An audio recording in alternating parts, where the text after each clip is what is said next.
What's going on, guys? Rodnut44 back at it again after a long time without making any tutorial videos, actually over a year, and I'm kind of surprised that time's flown by. But with the new flight sim coming out and a couple other projects I've been working on for FSX and Prepared prior to the new sim coming out, it's kept me pretty busy, and I surprisingly just haven't thought about making any videos. So now that the new sim's out and I'm starting to get my head around how to do a couple things, I'm going to try to do a couple tutorial videos here and there. No promises on time format, as I'm still quite busy with making the sceneries themselves. But starting off today's tutorial, I wanted to make this video because this is an issue I've been having for, well, basically since I started working with the new Flight Sim SDK. And it's been an issue up until pretty much yesterday. And the main issue here is, as you can see by the title of this video, is we're going to be converting a old vegetation model from FSX and Prepared that I used in FSX and Prepared over to the new flight sim in native format. Now, prior to this, there was a flag that was used for the normals of the model, and this was called assume vertical normal, which basically pointed all the normals of the model vertically. And this made it so that you don't get that flat shading on the faces of your vegetation. Even though these in this picture here the models have been corrected, you can kind of see on the side of this palmetto over here it's kind of darker, and that's what we're trying to avoid in FSX and Prepared. And we did this with a combination of assume vertical normal and disable shadows, which unfortunately in the new sim there's no way to disable shadows, so we can only reduce it. We cannot completely fix it, but we can at least make it look fairly natural. So the main problem was in Model Converter X, assume vertical normal when exported to gltf format did absolutely nothing. Microsoft Flight Simulator does not recognize that as a valid flag.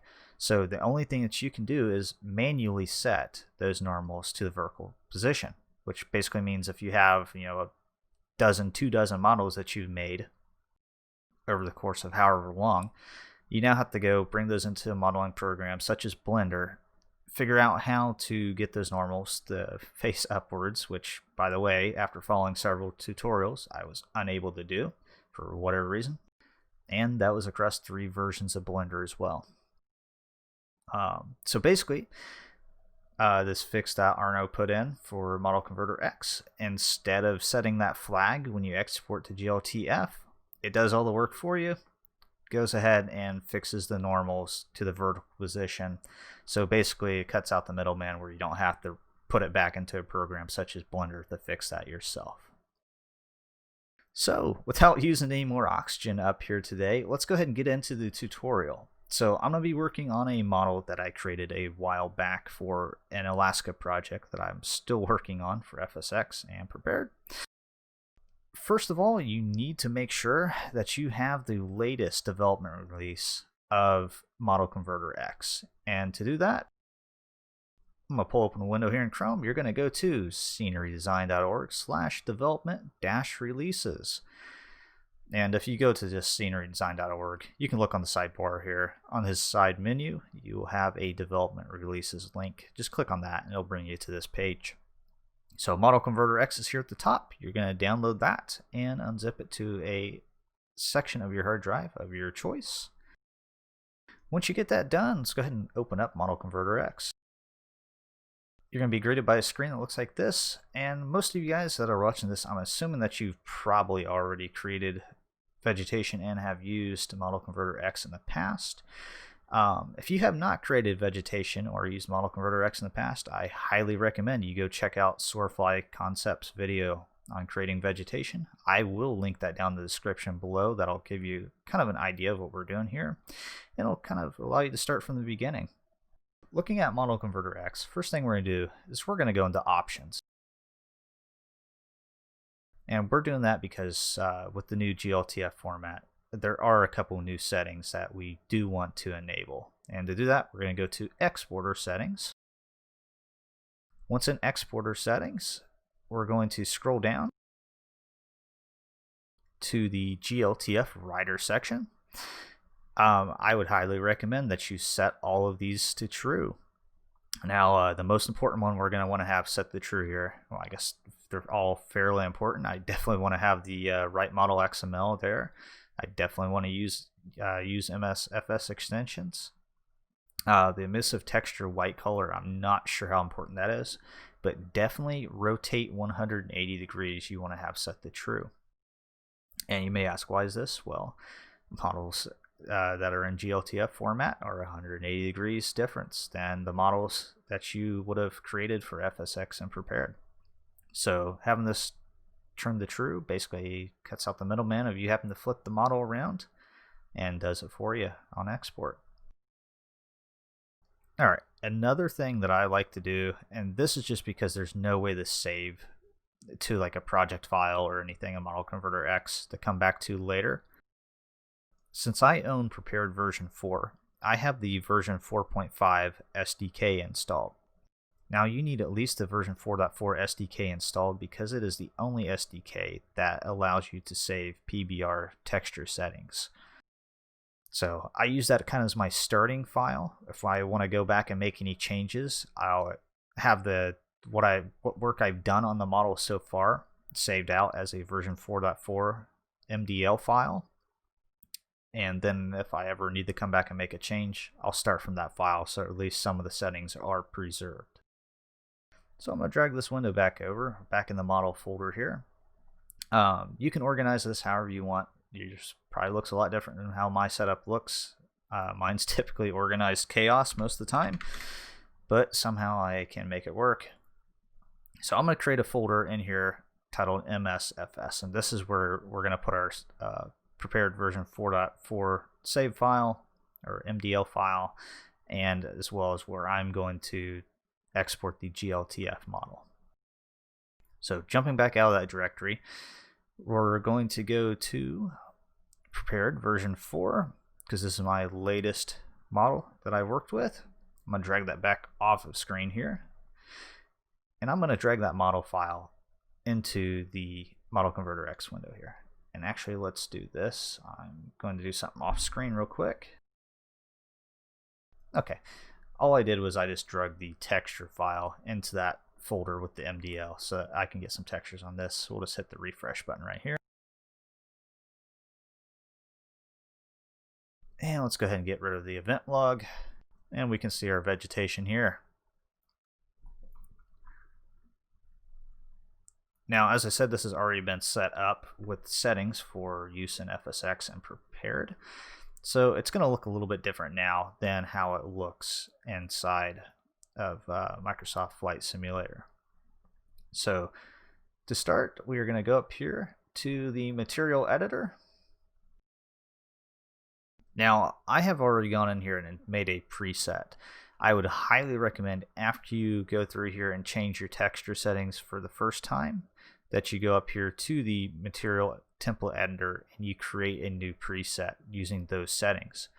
And to do that, you're just going to click on that. It's going to bring up this window here. Click on the drop down next to new and click on the texture that is loaded, and it will populate with all the current settings that you have inputted. So go ahead and input all these settings first before you do that, and then you'll basically never have to input those settings again unless you're making small adjustments.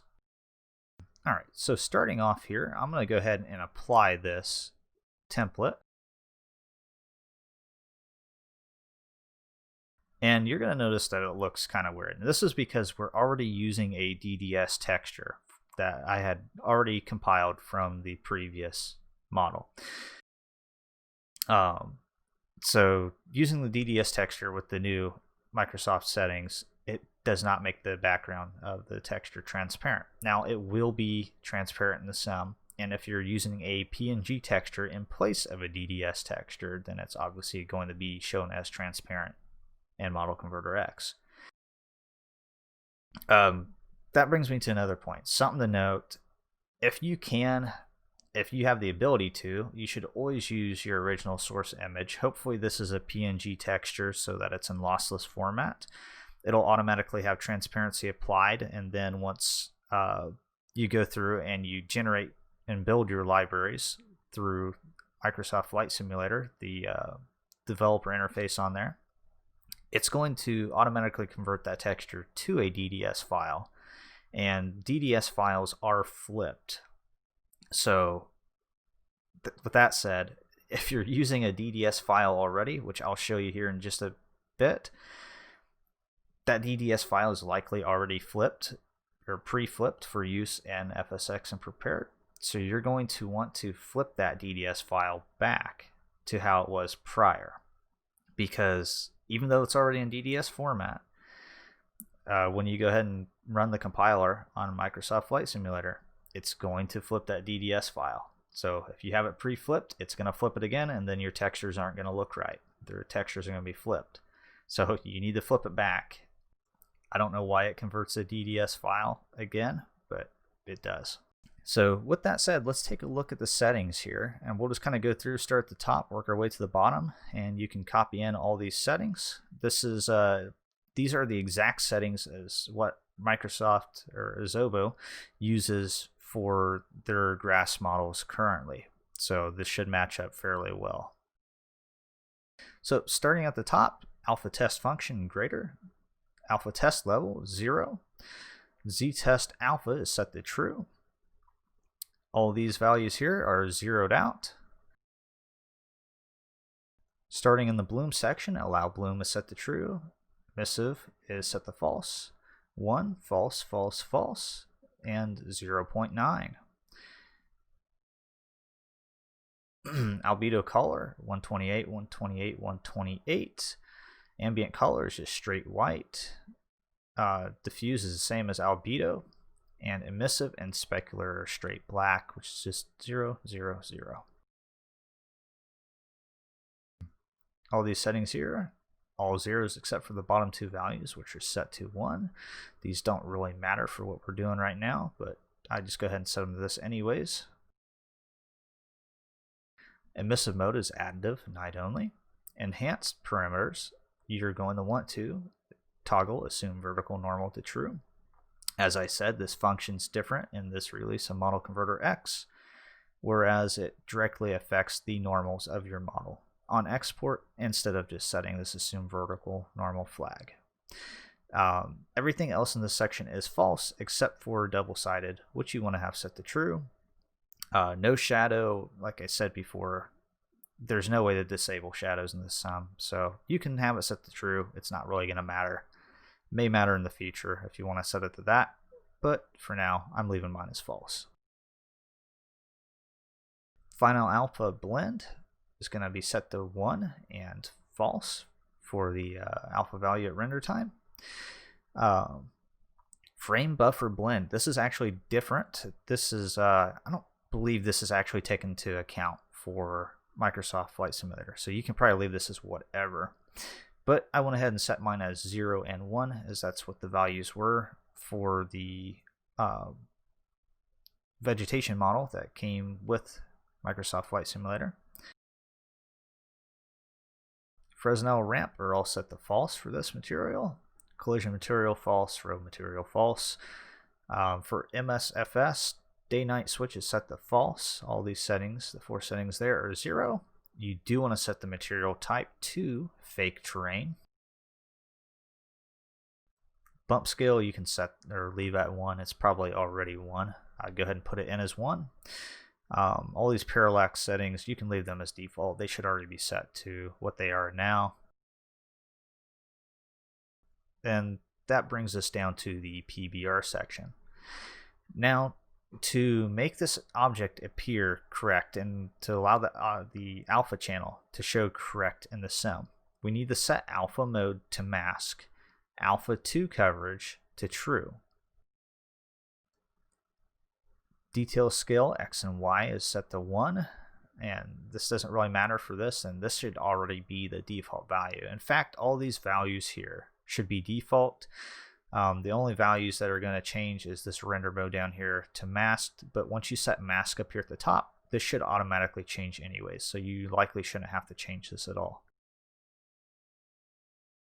Then scrolling down, pretty much everything else from here is just whatever its default setting was. So I'll just kind of scroll through here. You can take note if anything's different, obviously change it.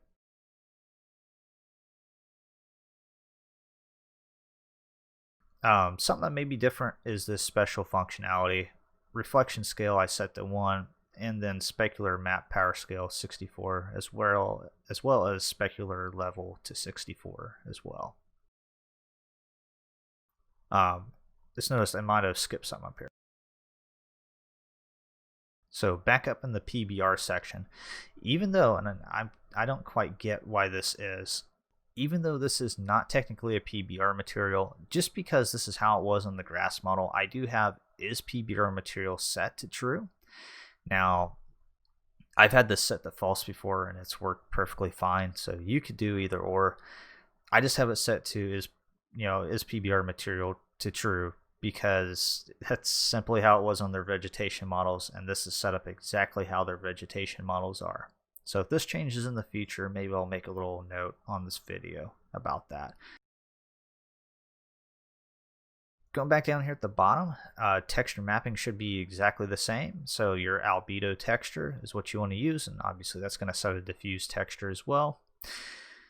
And as I said, mine's already in DDS format. All these other settings down here at the bottom are set to how they should be by default. So you can note those.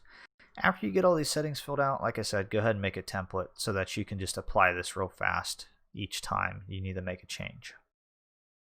Now, one setting that was used and you may have set on your model,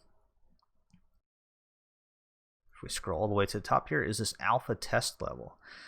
Now for this particular model, I have it set to, or this preset, it is set to 0. Now typically whatever the alpha test level of the previous texture settings were, I'll look at that first before I apply the preset, and I'll just make a note and I'll put it in here. Now I did not do that before this one, so I'm going to assume it's probably a value like around 100. Which is normally right around something I would use. So value of 100 you can set up there. And actually if we scroll down to the PBR section, it's going to set it down here as the masked threshold as well, which for the alpha 2 coverage you're going to want to likely set a masked threshold, which you can just kind of play around with that. And if you're using a PNG texture, it's likely going to be a lot easier to see those changes than using a DDS texture with no alpha channel loaded for whatever reason. So we can go ahead and get rid of that window.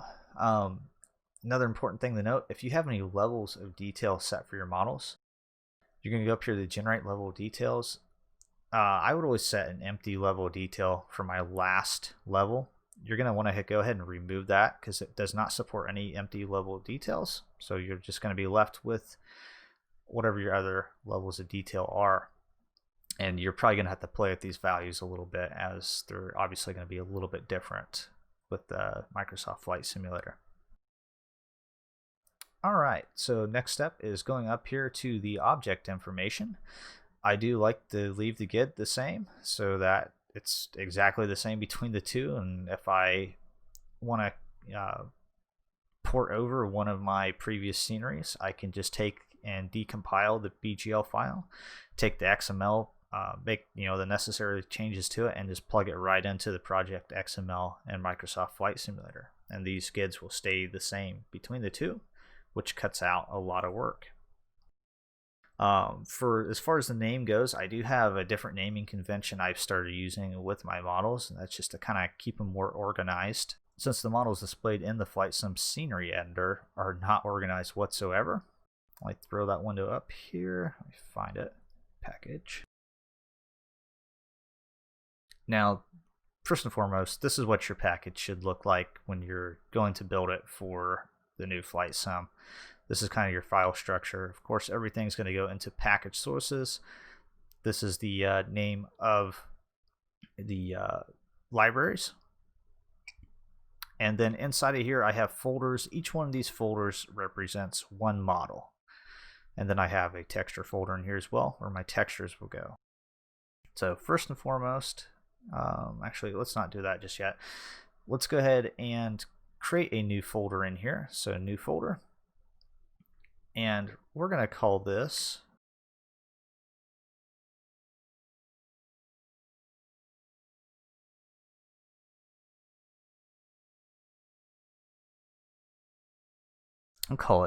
ESD_veg_fireweed.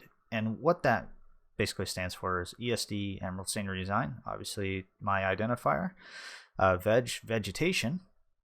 You'll notice that I have others named veg in here as well as some other tags, and that basically just keeps them organized. So this is, if I type in ESD_veg, then all my vegetation models are going to show up, and I don't have to go sorting through a bunch of models to find them. So let's go ahead and copy this. I'm just going to copy the title, go into Model Converter X again. You're going to have to hit edit to make this available to edit, and then paste that in, hit edit again. And then we can exit out. Going to go back over here to the libraries folder, open that up, and let's go ahead and get rid of that. Drag this window back over. We're going to go into the MSFS folder, up to export here at the top, and it's going to default us to whatever folder our source MDL is in, which is our prepared version 4 folder. Let's go back one directory into the MSFS folder. I already have it set to save as a P3D version 4.4 MDL. We're going to go ahead and do that. Save. Hit export again. Drop down to gltf, and we're going to hit save again. And actually, I just noticed I saved that in the prepared version 4 folder.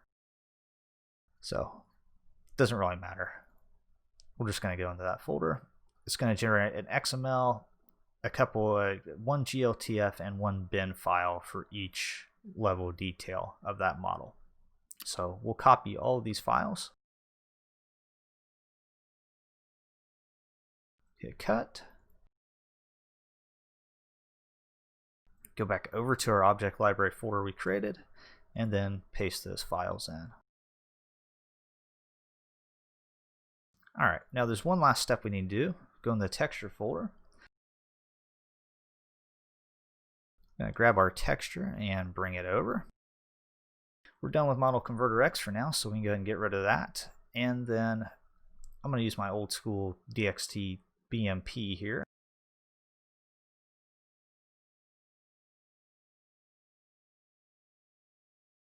And DXTBmp, if you're not familiar with it, is a texture editor. This is made for the very early flight sims. I think like Flight Sim 2002 and 2004, maybe even earlier. It hasn't been updated in some time, but it still works, and I kind of prefer to use this for kind of managing some of my textures, especially generating DDS textures, even though there are probably better methods to do that by now. So we're going to load it in here. This is a 2048 by 2048 HD texture sheet in DDS DXT5 format.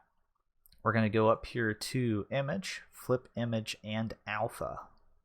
That's going to flip. Going to hit save. We can just go ahead and hit save. We don't need to hit save as. And we'll save that again.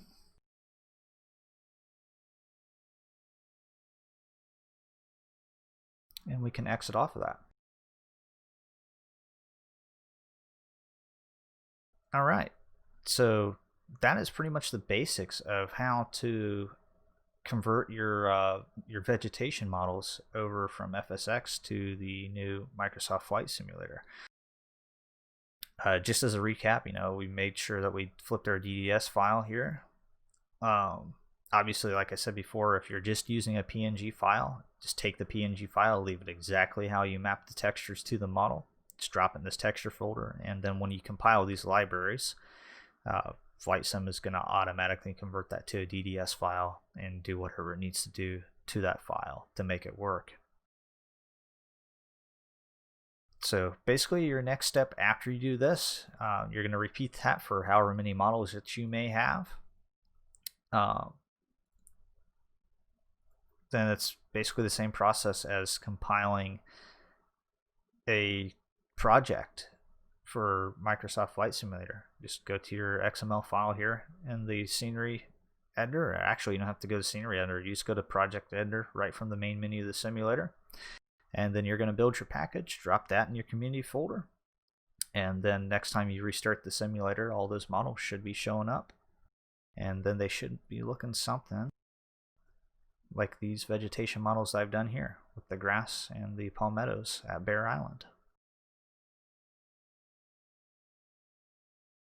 So, in typical fashion of all my tutorials, I feel like I've droned on for way too long and made this video a lot longer than it probably need to be. But I also like giving as much detailed information as I can. So, hopefully this tutorial helps you guys out. I'll drop a couple links down below, some other resources that may help you guys.